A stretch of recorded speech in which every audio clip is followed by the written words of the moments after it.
The ultra my સ્કૂલમાં આપનું સ્વાગત છે. તો ફરીવાર આપણે ધોરણ 12 આર્ટ્સ વિષય તત્વજ્ઞાન અને પ્રકરણ નંબર 3 અનુમાનના નિયમો. તો આપણું જે પ્રકરણ છે અનુમાનના નિયમો, એ મુખ્ય 5 તાર્કિક કારકો છે અને એ તાર્કિક કારકોને આધારે આપણે 8 નિયમોની ચર્ચા કરવાની છે. પછી એની રૂપલક્ષી સાબિતીની સમજૂતી હોય તોય પણ ભલે, એનું પ્રમાણભૂત રૂપનું સ્થાનાપતિ નિદર્શન હોય તોય પણ ભલે, પછી રૂપલક્ષી સાબિતીની ખાલી જગ્યા હોય તોય પણ ભલે, અને દલીલ પ્રમાણભૂત છે એમ સાબિત કરવા માટે રૂપલક્ષી સાબિતી રચીને સિદ્ધ કરી હોય તોય પણ ભલે. તો આપણે આવી જ અગત્યની આપણે અગત્યની ચર્ચા કરવાની છે, જેમાં આપણે મુખ્ય 5 એવા પ્રશ્નોને આધીન આ ચેપ્ટરમાં ચર્ચા કરવાની છે. તો પહેલું છે નિષેધ, સમુચ્ચય, વિકલ્પન, શરતી અને દ્વિશરતી, એને લગતા અનુમાનના 8 નિયમો.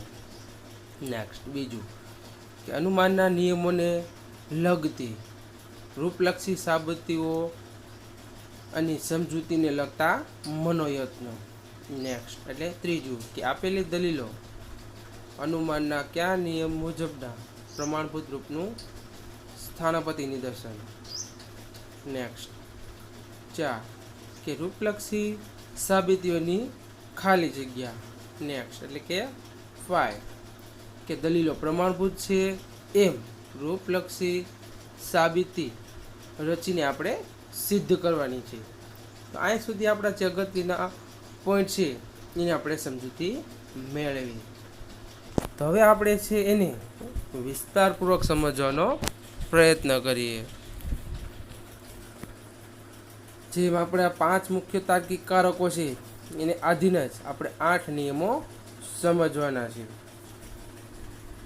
કે આપણે જોયું કે પ્રમાણભૂત દલીલ એના આધાર વિધાનો સત્ય હોય, એનું ફલિત વિધાન પણ સત્ય હોય, ત્યારે પ્રમાણભૂત દલીલની આ લાક્ષણિકતાને લક્ષ્યમાં રાખીને જો આપણે સમુચ્ચય, વિકલ્પન વગેરે સત્યતા ફલનલક્ષી કારકના ઉપયોગથી બનતા વિવિધ પ્રકારના સત્યતા ફલનલક્ષી સંયુક્ત વિધાનોના સત્યતા મૂલ્યને લગતા નિયમોનો વિચાર આપણે કરવાનો છે, અને તો જ આપણને પ્રમાણભૂત દલીલ તારાઓમાં ખૂબ જ ઉપયોગી બનતી હોય છે અને કેટલાક નિયમો આપણને મળતા હોય છે. દાખલા તરીકે પી વિકલ્પન ક્યુ એ રૂપનું વૈકલ્પિક વિધાન, એટલે કે પી અને ક્યુ એ બંને વિધાનો અસત્ય હોય તો અને તો જ અસત્ય હોય છે. આથી જો આપણને એમાંથી અથવા એમ કહેવામાં આવે કે નંબર 1 એટલે કે પી વિકલ્પન ક્યુ એ વિધાન સત્ય છે અને બીજું પી એટલે કે એ વિધાન અસત્ય હોય, તો એ બે વિધાનોને આધારે આપણે ક્યુ વિધાનને સત્ય છે એમ ધારવી શકીએ, કારણ કે અહીં આપેલા વૈકલ્પિક વિધાનના પી વિકલ્પન ક્યુ એટલે કે એનો એક વિકલ્પન પી જો અસત્ય હોય, એમાંથી પી વિકલ્પન ક્યુ એ અહીં આપેલું વિકલ્પન વિધાન સત્ય હોય, તો એમાંથી આપણે ક્યુ એ બીજો વિકલ્પ પણ સત્ય હોવો જ જોઈએ. કે બંને વિકલ્પનો અસત્ય હોય તો જ આખું વિકલ્પન વિધાન સત્ય હોઈ શકે નહીં. એટલે છે આપણે વિકલ્પનો નિયમ શું કહે છે કે બંને વિકલ્પનો અસત્ય હોય તો જ અસત્ય, બાકી ક્યારેય આખું જે વિકલ્પન વિધાન છે ક્યારે સત્ય બનતું નથી. તો આનો અર્થ એ કે વૈકલ્પિક વિધાનના અને નિષેધના સત્યતા મૂલ્યના નિયમના સંદર્ભમાં જ એ સ્પષ્ટ થાય છે કે પી વિકલ્પન ક્યુ અને બીજું નિષેધ પી એટલે કે પી અસત્ય છે, માટે નિષેધના સત્યતા મૂલ્યના નિયમ પ્રમાણે નિષેધ પી સત્ય છે. બે વિધાનો સત્ય હોય એ વિધાનમાં ક્યુ એટલે કે વિધાન સત્ય જ હોય છે. જો આધાર વિધાનો સત્ય હોય તો ફલિત વિધાન પણ સત્ય જ હોય છે. એ પ્રમાણભૂત દલીલના જે લાક્ષણિકતાઓ આપણે જે સાથે કઈ રીતે વિચારીએ છીએ તે સ્પષ્ટ થાય છે કે જે નીચેનું રૂપ ધરાવતી કે જે દલીલ છે એ કેવી બને છે? પ્રમાણભૂત. કે પી વિકલ્પન ક્યુ, નિષેધ પી, તેથી ક્યુ. આમ આપણે જોઈએ છીએ કે પ્રમાણભૂત દલીલની લાક્ષણિકતાને અનુલક્ષીને વિવિધ પ્રકારના સત્યતા ફલનલક્ષી સંયુક્ત વિધાનોના સત્યતા મૂલ્યને લગતા ઘણા નિયમો વિચારો કરવાથી આપણને પ્રમાણભૂત દલીલના રૂપો કે આધાર વિધાનોમાંથી ફલિત થતું જે વિધાન ફલિત વિધાન તારવવા માટે નિયમો મળતા હોય છે. આ નિયમોને અનુમાનના નિયમો તરીકે સ્વીકારી શકાય છે. અને અનુમાનનો નિયમ એટલે શું? તમને પ્રશ્ન થતો હોય છે, તો આ પ્રશ્નનો આપણે સોલ્યુશન મેળવીએ કે અનુમાનનો નિયમ એટલે શું. તો જોઈએ કે અનુમાનનો નિયમ એટલે એવો નિયમ છે કે જેના આધારે આપેલા આધાર વિધાનોમાંથી ફલિત વિધાન તારવીને પ્રમાણભૂત દલીલ રચી શકાય, અથવા જેના આધારે અમુક દલીલ પ્રમાણભૂત છે એમ સાબિત કરી શકાય છે. આમ અનુમાનના નિયમો એ પ્રમાણભૂત દલીલના જે કાંઈ રૂપો છે, કારણ કે એ નિયમોને અનુસાર જે રચાતી કોઈ પણ દલીલ માટેના પ્રમાણભૂત રૂપમાં રજૂ થાય છે અને તેથી તે પ્રમાણભૂત હોય છે. હવે આપણે નિષેધ, સમુચ્ચય, વિકલ્પન, શરતી અને દ્વિશરતી ઉપયોગને લીધે જે કાંઈ બનેલા સંયુક્ત વિધાનોના સત્યતા મૂલ્યને લગતા નિયમોને આધારે જે મળતા અનુમાનના નિયમો વિશે આપણે માહિતી મેળવીએ. તો પહેલાં આપણે જોઈએ નિયમ નંબર 1 કે પૂર્વાંગના સ્વીકાર પરથી ઉત્તરાંગના સ્વીકારને લગતો નિયમ એટલે કે એમપી. ઉત્તરાંગના નિષેધ પરથી પૂર્વાંગના નિષેધને લગતો નિયમ એમટી. સોપાધિક સંવિધાનને લગતો નિયમ એચએસ. વૈકલ્પિક સંવિધાનને લગતો નિયમ ડીએસ. વિધિવાચક દ્વિધાનુમાનને લગતો નિયમ એટલે કે સીડી. સરલીકરણને લગતો નિયમ એટલે કે સિમ્પ. સમુચ્ચયને લગતો નિયમ એટલે કે કંજ. ને વિકલ્પન વૃદ્ધિને લગતો નિયમ એટલે કે એડ. તો આ જે આપણા 8 નિયમ છે એના આધારે આપણે એનું કથન, સમર્થન, રૂપ, દલીલના રૂપનું, સત્યતા મૂલ્ય એટલે સત્યતાલક્ષી કોષ્ટક, દલીલના રૂપનું પ્રામાણ્ય અને સંક્ષેપ કે એની આપણે સમજૂતી વિસ્તારપૂર્વક મેળવવાની છે. તો આપણે એની સમજૂતી મેળવીએ. તો વાત કરીએ પૂર્વાંગના સ્વીકાર પરથી ઉત્તરાંગના સ્વીકારને લગતો નિયમ એટલે કે એમપી. આ નિયમના કથન, સમર્થન, રૂપ, દલીલના રૂપનું સત્યતા કોષ્ટક, દલીલના રૂપનું પ્રામાણ્ય અને સંક્ષેપની સમજૂતી એટલે કે એની રજૂઆત અથવા સમજૂતી આપણે મેળવીએ. તો ફર્સ્ટ આપણે વાત કરીએ કથન. જો એક એટલે કે પી શરતી ક્યુ અને બીજું એટલે કે પી એ 2 વિધાનો આપેલા હોય તો એમાંથી ક્યુ વિધાનને નિષ્પન્ન કરી શકાય છે. કે તમારી પાસે પી શરતી ક્યુ, પી એ 2 વિધાનો હોય તો એમાંથી તમે ક્યુ વિધાનને તમે નિષ્પન્ન કરી શકો છો. આ તો આપણું કથન. હવે આપણે વાત કરીએ સમર્થન. કે જો એક એટલે પી શરતી ક્યુ અને બીજું એટલે કે પી એ 2 વિધાનો સત્ય હોય તો ત્રીજું એટલે કે ક્યુ વિધાન પણ સત્ય જ હોય છે, કારણ કે જો એનું પી સતી ક્યુ એ શરતી વિધાન સત્ય હોય અને એનું પૂર્વાંક પણ સત્ય હોય તો શરતી વિધાનના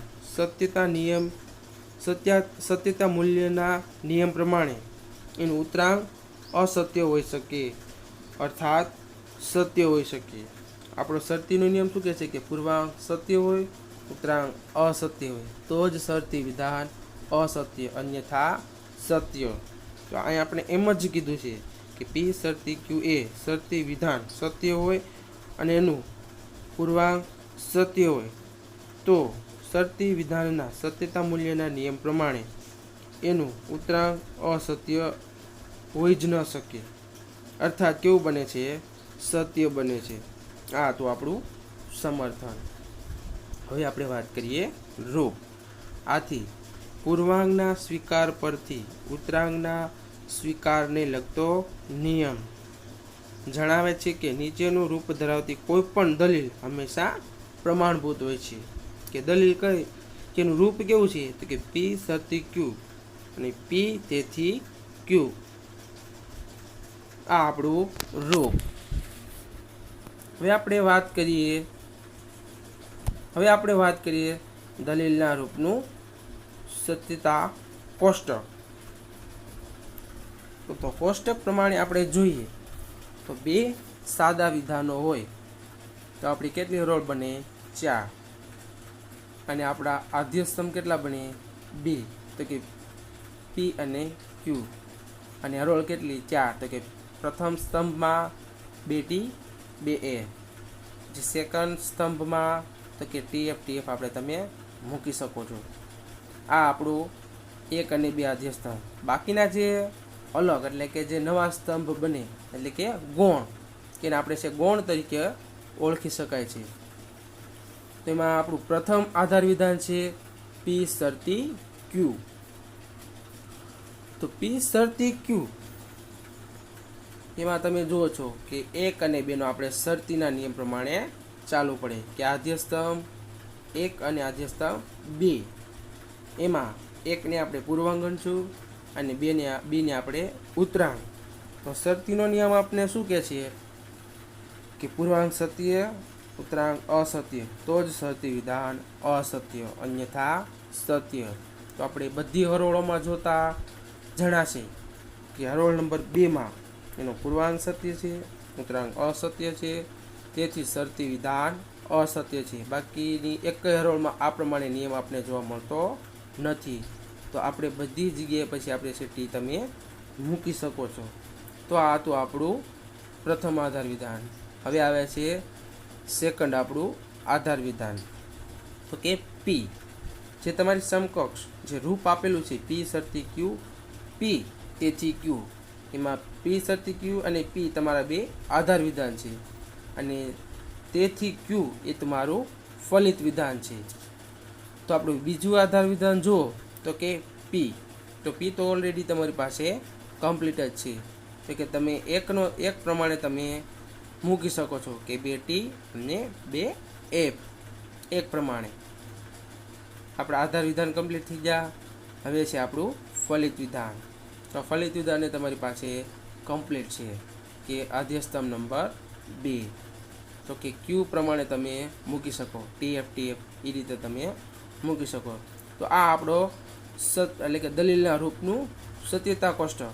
કે જે સત્યતા કોષ્ટક જ્યારે તમારે રચવાનો થાય તો પહેલાં તો આપણે જે સાદા જે વિધાનો છે અથવા જે તમારી સમકક્ષ કેટલા તમારી પાસે સાદા વિધાનો છે એના આધારે તમે સ્તંભની, આદ્ય સ્તંભની અને હરોળોની તમે રચના કરી શકો છો.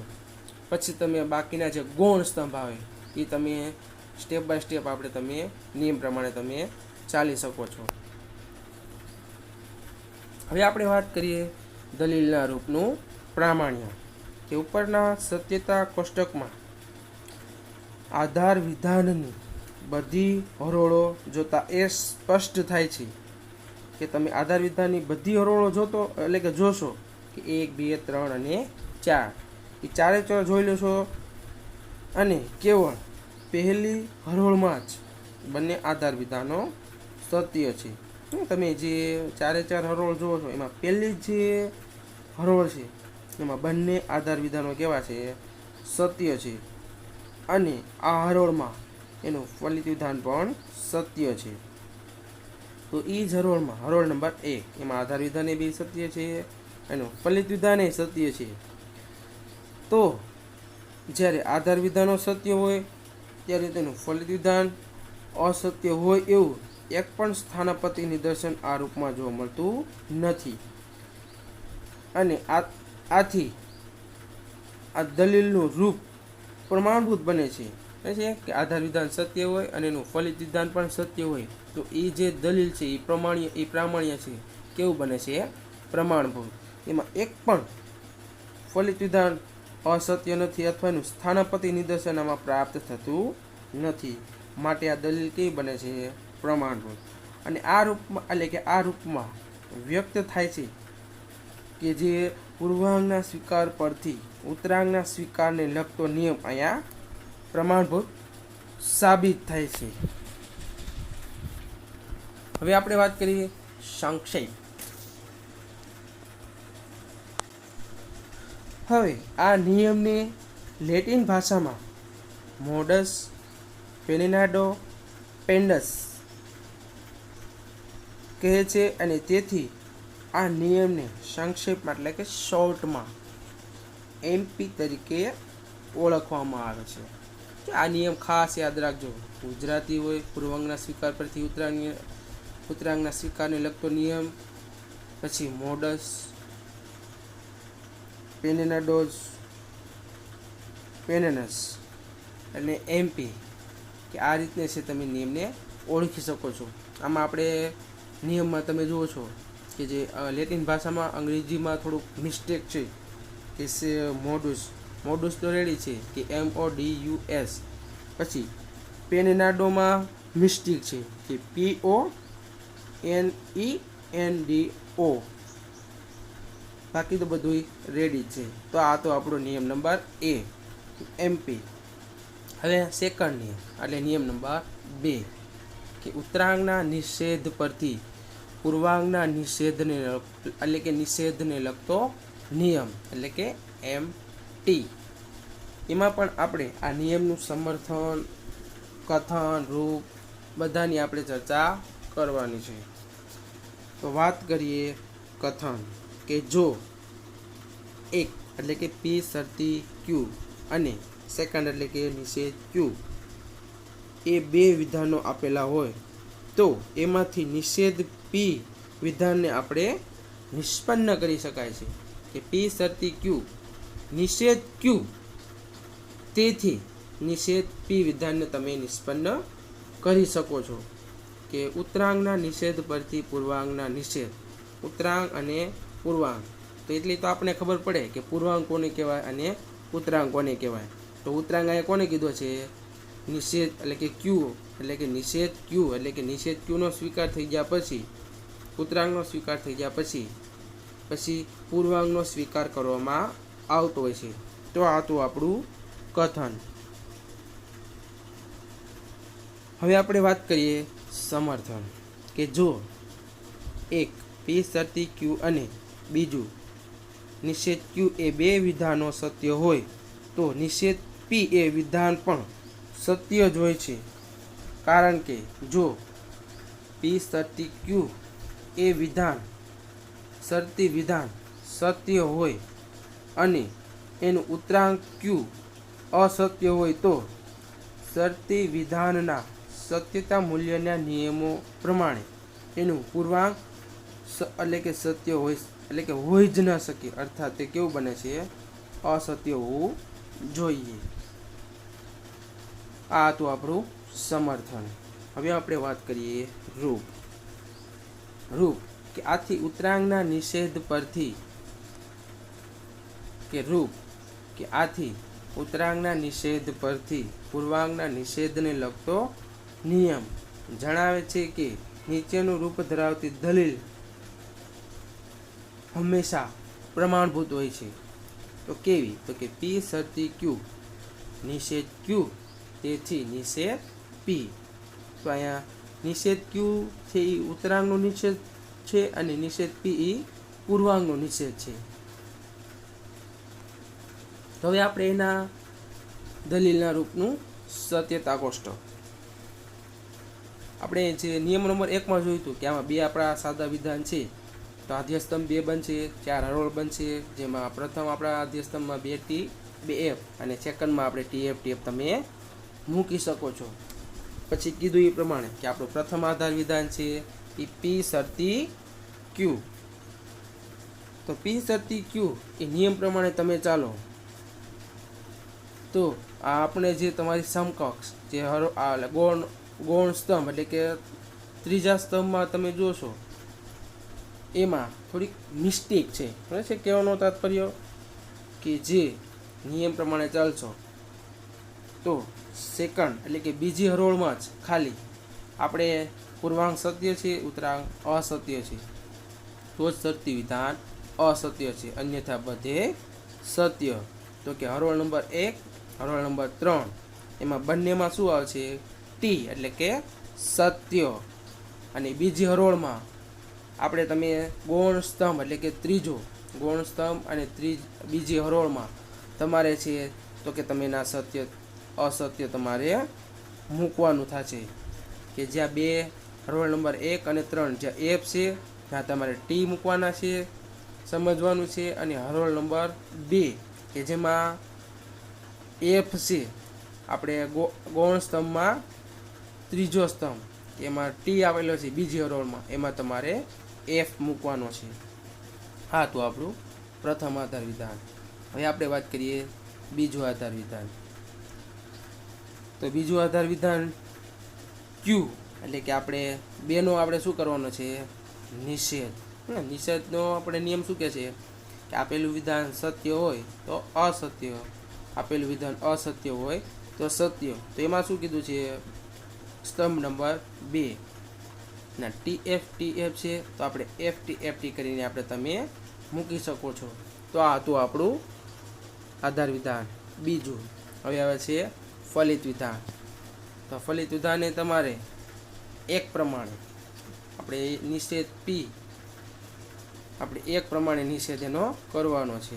તો કે એના 2 ટી અને 2 એફ છે તો આપણે અહીંયા શું કરવાનું છે? તો કે 2 એફ અને 2 ટી. તો આ તો આપણું સત્યતા એટલે કે દલીલના રૂપનું સત્યતા કોષ્ટક. હવે આપણે વાત કરીએ દલીલના રૂપનું પ્રામાણ્ય. કે ઉપરના સત્યતા કોષ્ટકમાં આધાર વિધાનની બધી હરોળો જોતા એ સ્પષ્ટ થાય છે કે ચોથી હરોળમાં બંને આધાર વિધાનો સત્ય છે અને આ જ હરોળમાં ફલિત વિધાન પણ સત્ય છે. કે પહેલી હરોળ, બીજી હરોળ, ત્રીજી હરોળ એમાં બંને આધાર વિધાનો કે સત્ય જોવા મળતા નથી. અને ચોથી હરોળમાં એના બંને આધાર વિધાનો કેવા છે? સત્ય. અને એ જ હરોળમાં ચોથી હરોળમાં એટલે કે એનું ફલિત વિધાન પણ કેવું છે? સત્ય. તો આવી રીતે જ્યારે આધાર વિધાનો સત્ય હોય ત્યારે તેનું ફલિત વિધાન અસત્ય હોય એવું એક પણ સ્થાનાપતિ નિદર્શન આ રૂપમાં પ્રાપ્ત થતું નથી. આથી આ દલીલનું રૂપ પ્રમાણભૂત સાબિત થાય છે. અને આ રૂપ દ્વારા વ્યક્ત થતો નિયમ કે ઉત્તરાંગના નિષેધ પરથી પૂર્વાંગના નિષેધને લગતો નિયમ અહીંયા પ્રમાણભૂત સાબિત થાય છે. તો આ તો આપણું દલીલના રૂપનું પ્રામાણ્ય. હવે આપણે વાત કરીએ સંક્ષેપ કે આ લેટિન ભાષામાં મોડોસ ટેલેન્સ કહે છે. તેથી આ નિયમને સંક્ષેપમાં MT તરીકે ઓળખવામાં આવે છે. તો આ તો આપણો નિયમ નંબર 2. હવે આપણે વાત કરીએ નિયમ નંબર 3. નિયમ નંબર 3 આપણો સોપાધિક સંવિધાનને લગતો નિયમ એટલે કે HS. કે આ બધા નિયમ આપણે કથન, સમર્થન, રૂપ, આ દલીલના રૂપનું સત્યતા મૂલ્ય, દલીલનું પ્રામાણ્ય અને સંક્ષેપની આપણે રજૂઆત કરવાની છે. તો ફર્સ્ટ આપણે વાત કરીએ કથન, કે જો એક પી શરતી ક્યુ અને બીજું ક્યુ શરતી આર એ બે વિધાનો આપેલા હોય તો એમાંથી પી શરતી આર એ વિધાનને તમે નિષ્પન્ન કરી શકો છો. કે સામે સામે એક એક સરખા પી શરતી ક્યુ ક્યુ શરતી આર એટલે ક્યુ ક્યુને ઉડાડી દેવાના છે અને પી શરતી આર છે એટલે કે તમારે એમાંથી નિષ્પન્ન તમે કરી શકો છો. આ તો આપણું કથન.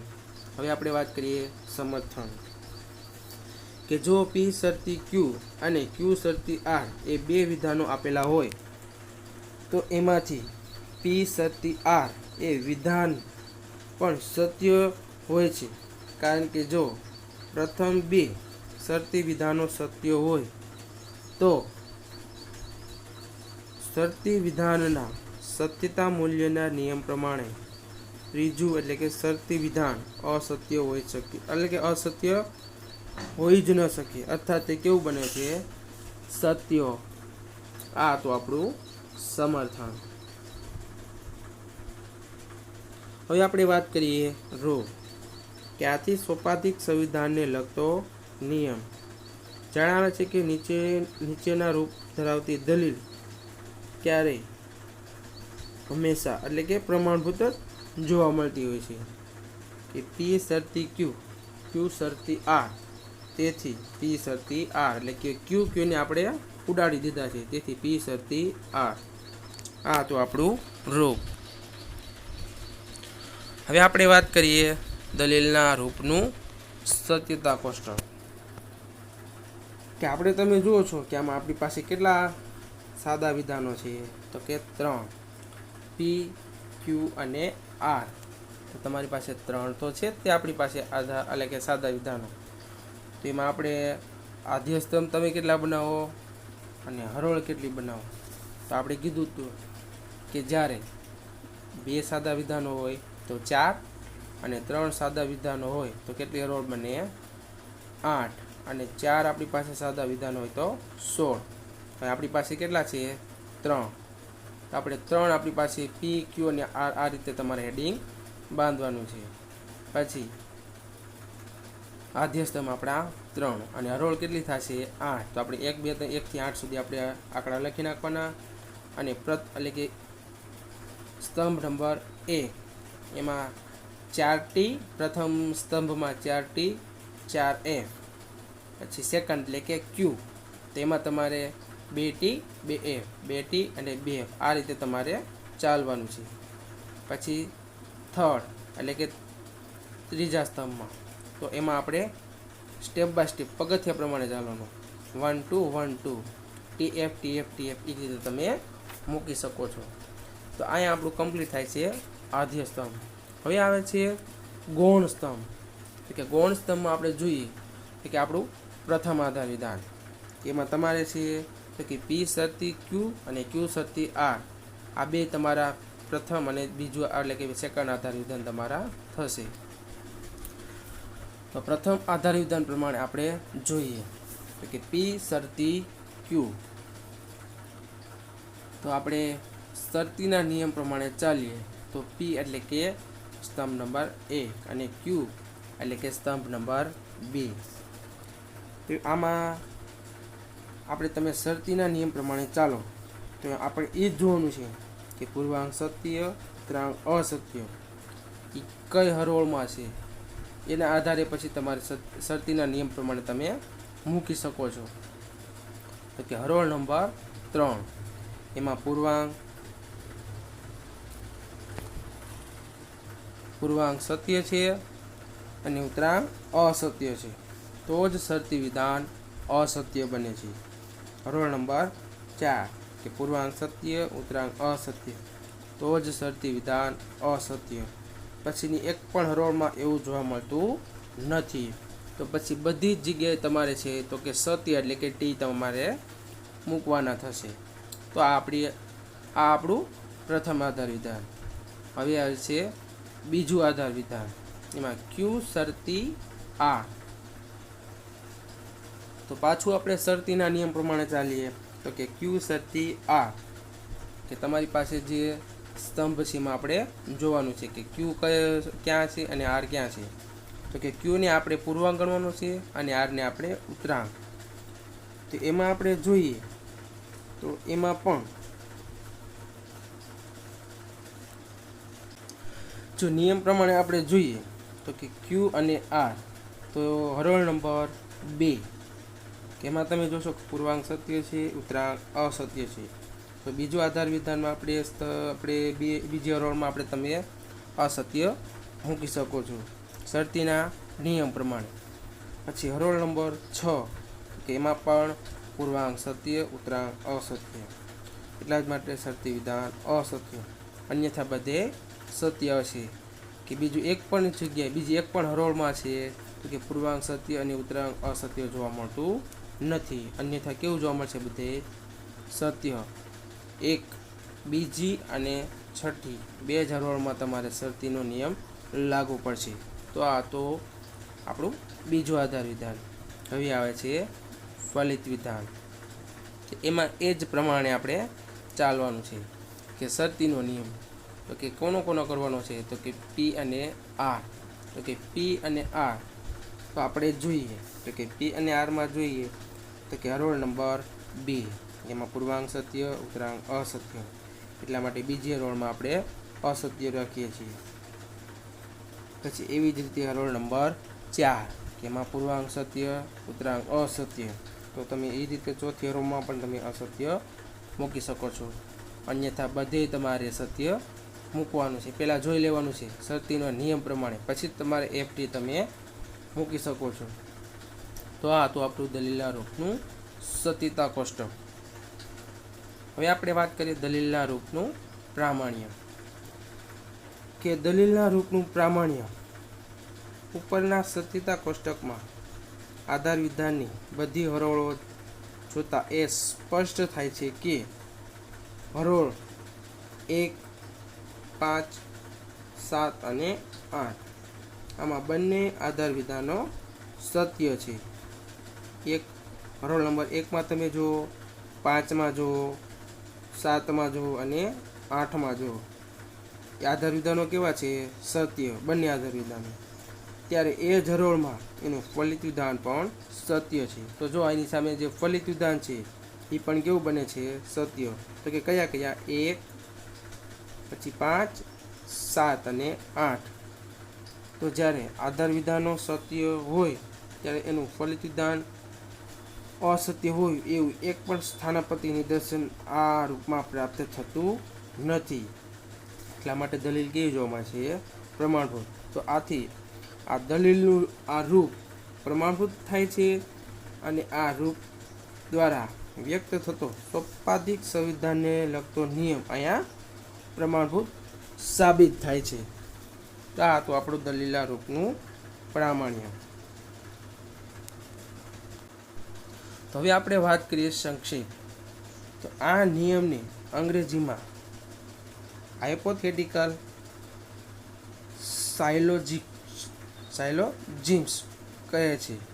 તેથી આ નિયમને સંક્ષેપમાં HS તરીકે ઓળખવામાં આવે છે.